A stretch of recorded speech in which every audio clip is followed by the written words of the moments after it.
अस्सलामुअलैकुम, warm welcome to another episode of Econowise. आज हमारे 3 सवाल होंगे। पहला सवाल कि जितनी छुट्टियां हम ईद पर दे रहे हैं उससे इकोनॉमी पे क्या असर पड़ेगा। दूसरा सवाल कि तरसीलात में, बैरूनी तरसीलात में रिकॉर्ड इजाफा हुआ है, क्या ये हुकूमत के ऊपर ट्रस्ट है। और तीसरी चीज़, अच्छी एक गुड न्यूज़ आई है हमसाया ममालिक से।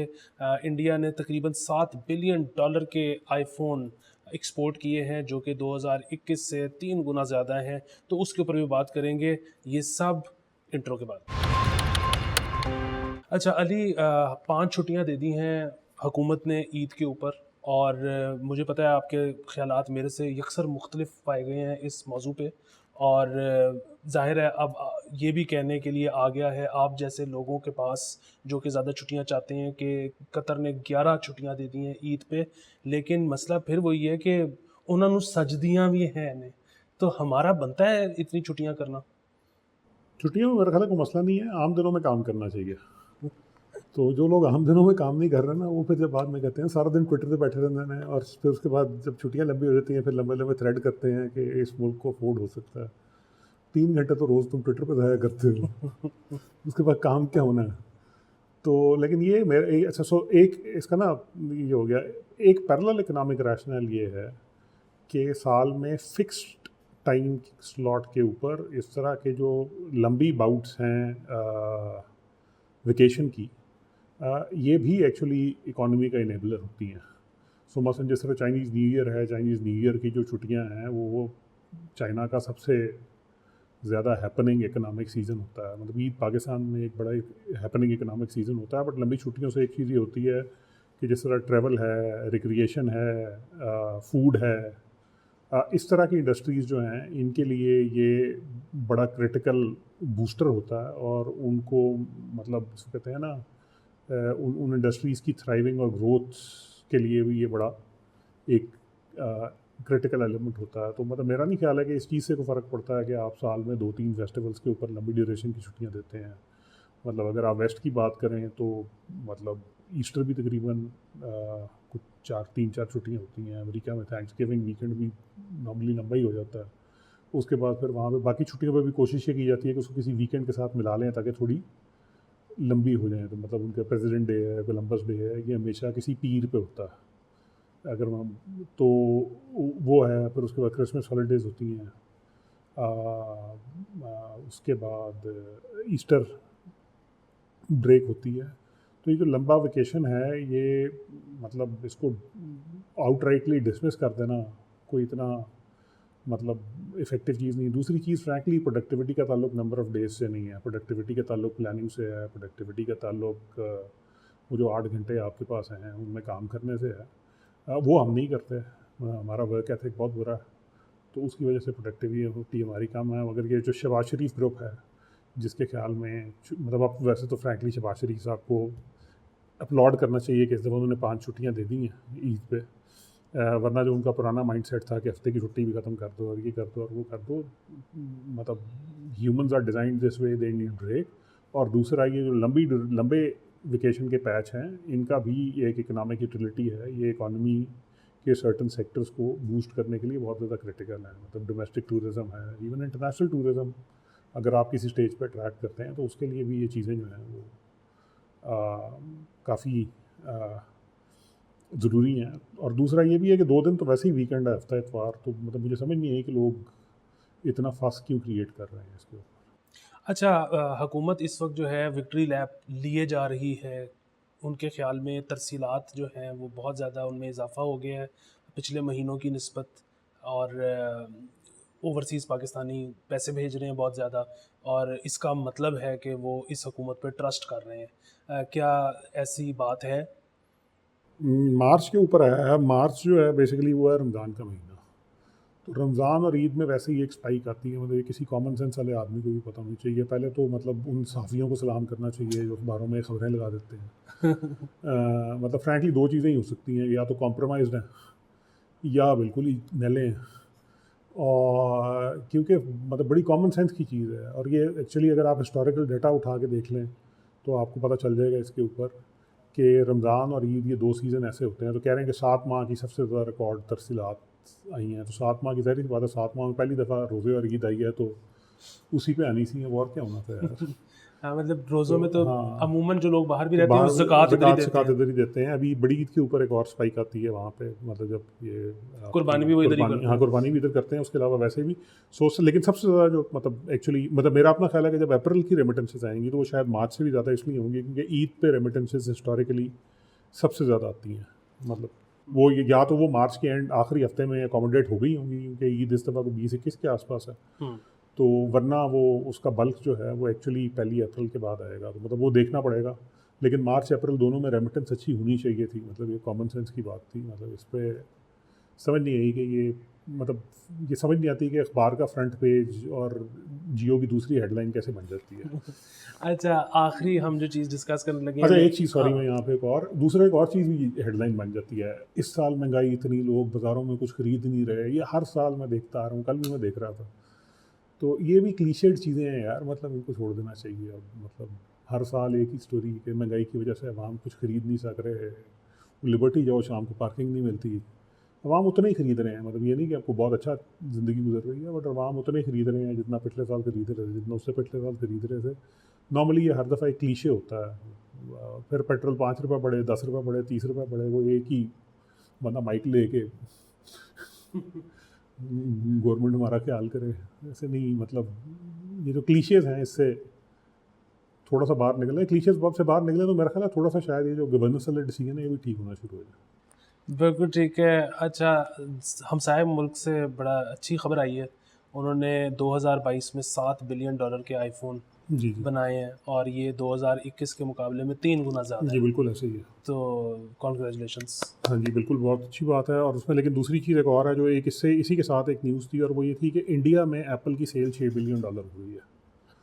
सो एक चीज़ जो समझने की है वो ये है कि आप कहीं पे भी apart from China which is an exception, आप कहीं पे भी मैन्युफैक्चरिंग मतलब, सो इंडिया एक बहुत बड़ी मार्केट है जहाँ $6 बिलियन की आपकी सेल हो रही है, वो एप्पल के हिसाब से बहुत बड़ी मार्केट है। तो एप्पल के लिए इस चीज़ की सेंस बनती है कि वो अपनी आउटलेट्स भी, अपनी मैन्युफैक्चरिंग भी वहाँ पे रखे, because frankly it reduces cost. costs, and more importantly it creates a goodwill which is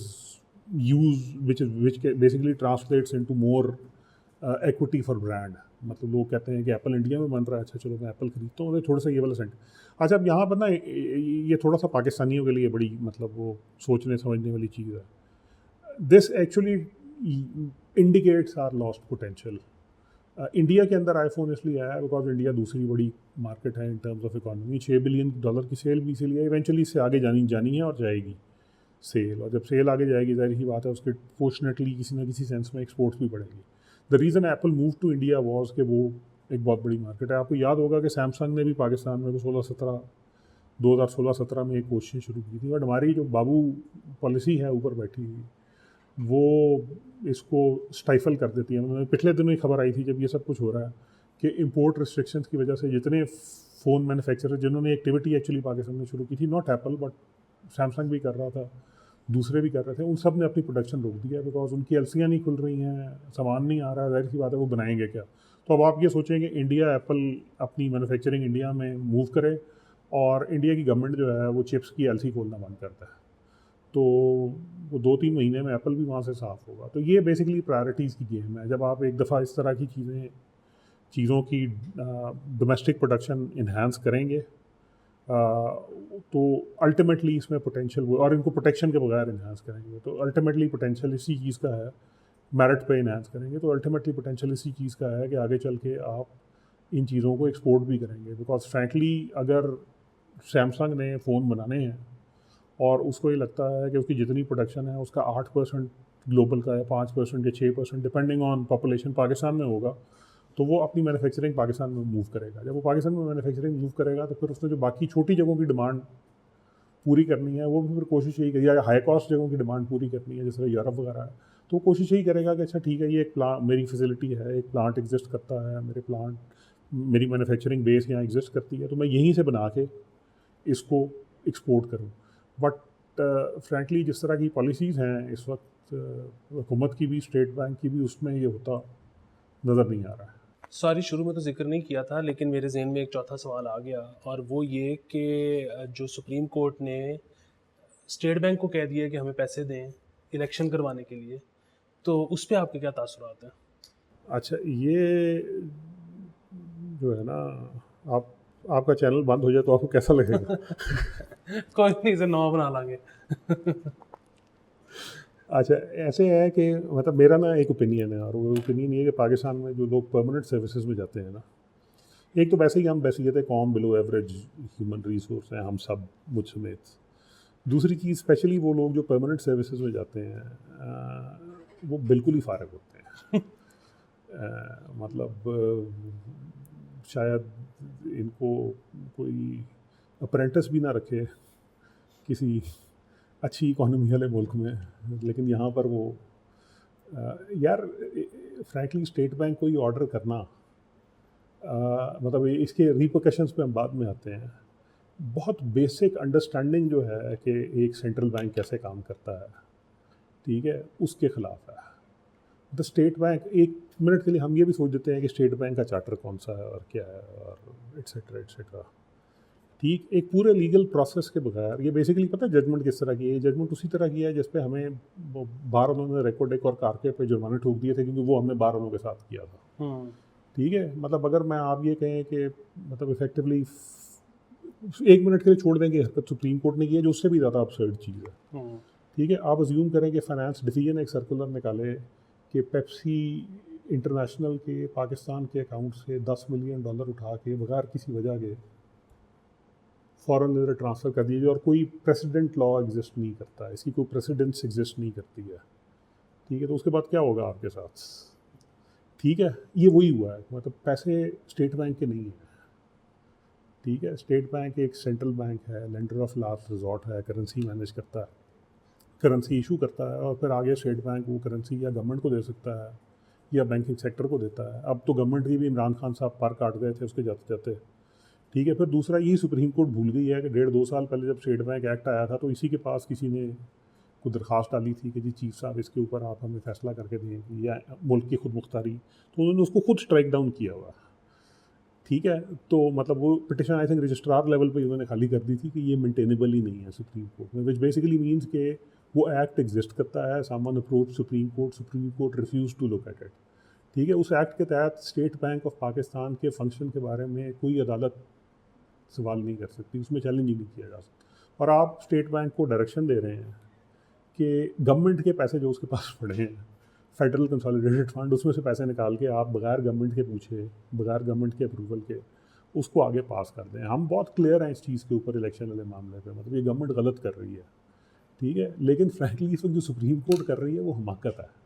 और इस तरह की चीज़ें, ये मतलब ये एक दफ़ा अगर प्रेसिडेंट सेट हो जाती है तो उसके बाद तो फ्रैंकली आपके यहाँ जो मतलब अगर आप फॉर इंस्टेंस किसी तरह जिस तरह अब हम बात करते हैं, ये जो ओवरसीज़ पाकिस्तानीज़ का रोशन पाकिस्तान अकाउंट है, कल को कोई उठ के सुप्रीम कोर्ट कह देगी कि रोशन पाकिस्तान अकाउंट के डॉलर जो हैं वो फलाने को दे दो, डैम फंड में दे दो, मतलब क्या आप किस तरह इसको ये रुकेगा कहाँ पे?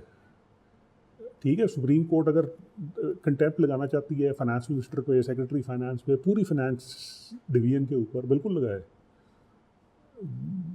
वो लीगल राउट है। लेकिन स्टेट बैंक को इसमें इन्वॉल्व करना और ये कहना कि वो जो गवर्नमेंट के पैसे हैं वो गवर्नमेंट के कहे बगैर उठा के एंटिटी एक्स को दे दिए जाएँ और एंटिटी एक्स फिर उससे ये करवा ले, यार मतलब वो कॉन्ट्रैक्ट लॉ की कुछ बेसिक्स हैं जो भी मेरा ख्याल है कि हमारी सुप्रीम कोर्ट में बैठे साहिबान को, मतलब सबसे एपेक्स कोर्ट के सबसे एपेक्स पोजीशन पर बैठे साहब को समझ नहीं आ रही है। मतलब वो जिसको कहते हैं ना, वो बनाना रिपब्लिक 4 बजे यूट्यूब पे होता सुना है रोज़ पाकिस्तान में आजकल, ये बनाना रिपब्लिक होती है। ये एपेक्स का मतलब होता है उज़्मा, मतलब सबसे ऊपर। हाँ जी। अच्छा, थैंक यू सो मच। और 10वें वकीला सरकारी केड़ा लॉ है, दिल नू चुरावे जेड़ा ओदी की सज़ा है। तो इस शेर के ऊपर हम आज का एपिसोड ख़त्म करते हैं। फिर मुलाकात होगी होपफुली इसी हफ्ते। खुदा हाफिज़।